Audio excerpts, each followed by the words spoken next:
સ્કૂલની અંદર ઘણા સ્ટુડન્ટ્સ સાથે હોય કે જેમ કે 40 to 50ની સ્ટ્રેન્થ હોવાની આપણે વાત કરી, બરાબર છે.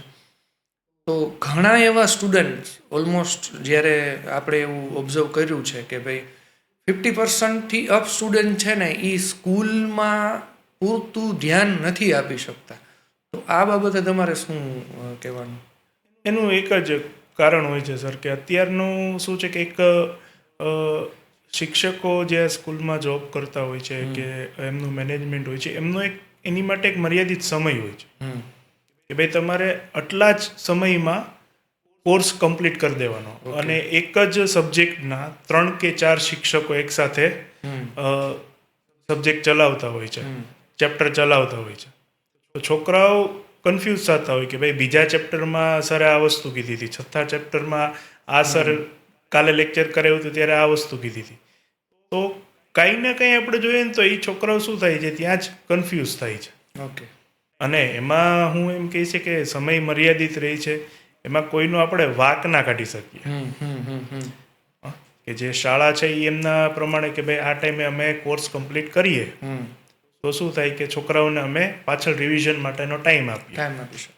પણ રિવિઝન એવું છે કે સર તમારી ગાડી જ્યાં અટકી ગઈ ને ત્યાંથી તમારે આગળ લઈ જવી જોઈએ ને, તો જે અટકવાનો જે ફોલ્ટ છે ને એ પહેલાં તમારે સોલ્વ કરવો જોઈએ. ઇન શોર્ટ એવું થયું ને કે ભાઈ સ્ટુડન્ટ્સ જે છે એ એક્ઝામ હોય ને ત્યારે પ્રિપેરેશનનો રેશિયો વધારે છે અને હોલ યરમાં શું કહેવાય મહેનત કરતા જ નથી. ના એવું નહીં કહું, એ થોડુંક મારા બાળકો માટે બિચારા માટે ઓલું થઈ જશે. પણ બાળકો મહેનત કરે છે. કંઈ ને કંઈ એવું થાય છે કે સ્પર્ધાત્મક જે એમ કહું ને કે વર્લ્ડ છે આપણું, તો છોકરાઓને બી ટાઈમ જે છે એ મેનેજ નથી થઈ શકતો. એટ ધ એન્ડ તમે જોવો સર તો એ લોકો છે તો બાળક જ. એટલે એ હવે સપોઝ કે આખો દી સ્કૂલ હોય છે એમને, પછી સાંજે ઘરે આવે, થોડો સમય બી ફ્રેશ થાય ત્યારે એમના વાલીઓ છે કે એમનું પોતાનું એટલું પ્રેશર હોય કે હોમવર્ક કરવાનું છે કે એ કહેતા હોય એટલે કંઈ ને કંઈ છોકરાઓ છે ને ત્યાં પાછા પડી જતા હોય. હું 90% છોકરાઓની વાત કરીશ, 10% જે કરવાવાળા છે છોકરાઓ એ કરી જ લે છે, એમનો ગોલ ફિક્સ છે. પણ જ્યારે ટાઈમ મેનેજ નથી થતો, સબ્જેક્ટ મેનેજ નથી થતા, ત્યારે જે ઇમ્પોર્ટન્ટ રોલ ભજવે છે ને એ કોચિંગ છે સર. કોચિંગ ક્લાસ છે એમને ટાઈમ મેનેજ કરાવશે સર, એમને સબ્જેક્ટ મેનેજ કરી દેશે કે ભાઈ તું બેટા 2 કલાક આ વાંચ, 2 કલાક આ કર. તો તમારા મત મુજબ અત્યારના સમયમાં કોચિંગ ક્લાસ કેવા હોવા જોઈએ? પહેલી વસ્તુ એ સર કે કોચિંગ ક્લાસનો જે ક્લાસ છે, મતલબ ક્લાસની સ્ટ્રેન્થ છે એ આપણે થોડીક ઓછી કરી નાખીએ સ્કૂલના કમ્પેરમાં. કેમ કે છોકરાઓને સ્કૂલમાં નથી સમજાતું એટલે જ કોચિંગ ક્લાસમાં આવે છે. એટલે 20 કે મેક્સિમમ 25 જણાની બેચ હોય અને ત્યાં છોકરાઓને પ્રોપર ગાઈડન્સ મળે. અને હું એમ માનું છું કે ભલે છોકરાઓને એક સબ્જેક્ટની રિક્વાયરમેન્ટ હોય તો એક સબ્જેક્ટનું બી કોચિંગ ક્લાસ આપણે રખાવી શકવા જોઈએ. એવું નથી કે ભાઈ તમે અહીંયા આવો છો તો બધા સબ્જેક્ટ રાખીને જાઓ. બધા સબ્જેક્ટમાં એને રિક્વાયરમેન્ટ જ નથી, ઓલરેડી એમને સ્કૂલે કે શાળામાં થઈ જાય છે બધા. તો ભલે એક સબ્જેક્ટ પણ ત્યાં એ કોચિંગ ક્લાસ છે એ તમારે મહત્વનો ભાગ ભજવશે. ઘણા પેરેન્ટ્સને એ વસ્તુનું પેલું છે નહીં કે મારે મારા બાળકને એક જ સબ્જેક્ટ વીક છે તો હું એક સબ્જેક્ટ માટે કરાવું. તો એનું રીઝન શું? જો ખબર છે મારો બાળક ગણિતમાં વીક છે કે ઇંગ્લિશમાં વીક છે કે વોટેવર, કોઈ પણ સબ્જેક્ટમાં, ફિઝિક્સ કયો કે વોટેવર, કોઈ પણ સબ્જેક્ટ, બરાબર. તો પેરેન્ટ્સને એવું છે કે હું ઓલ ઓવર જ કરાવડાવું, નહીં કે આ સિલેક્ટેડ સબ્જેક્ટ કરાવડાવું.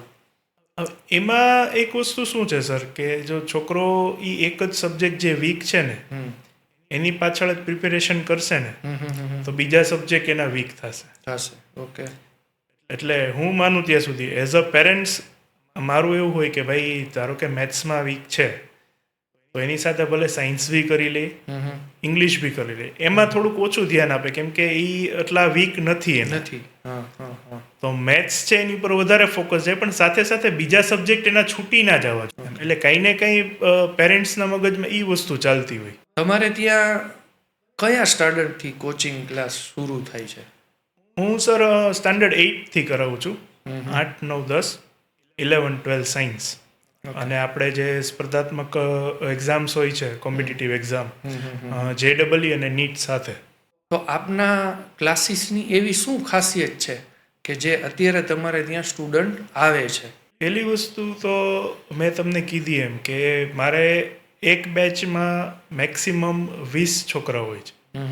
મેં ક્લાસરૂમ જ એ રીતે ડિઝાઇન કર્યા છે કે 20 સ્ટુડન્ટ્સ પર ક્લાસ હું રાખી શકું. પ્લસ એવરીડેને એને હોમવર્ક જે હોય, હું જે સારી સ્કૂલમાં ભણતા હોય છોકરાઓ એને ઓલરેડી બર્ડન હોય, ઓકે, તો હું ક્લાસીસમાં એને વધારે બર્ડન નથી આપતો. એમને ધારો કે 1 કલાકનો લેક્ચર છે, 2 કલાકનો લેક્ચર છે, તો એ ત્યાં બેસીને વાંચી શકે છે, એક્સ્ટ્રા વર્ક કરી શકે છે. અથવા એમને ડાઉટ, સપોઝ કે એમને ફિઝિક્સના ક્લાસ રાખ્યા છે, એમને કેમિસ્ટ્રીમાં ડાઉટ છે કે મેથ્સમાં ડાઉટ છે, ઇંગ્લિશમાં ડાઉટ છે, તો મારી પહેલી જવાબદારી એ આવે કે ભાઈ એમને પહેલાં હું એ ડાઉટ સોલ્વ કરાવું, ભલે ફિઝિક્સ માટે જ આવે છે. એટલે છોકરા કરિયરમાં એમને બીજે કંઈ તકલીફ ના પડે, એને એક્ઝામમાં બીજી કંઈ તકલીફ ના પડે. ઓકે.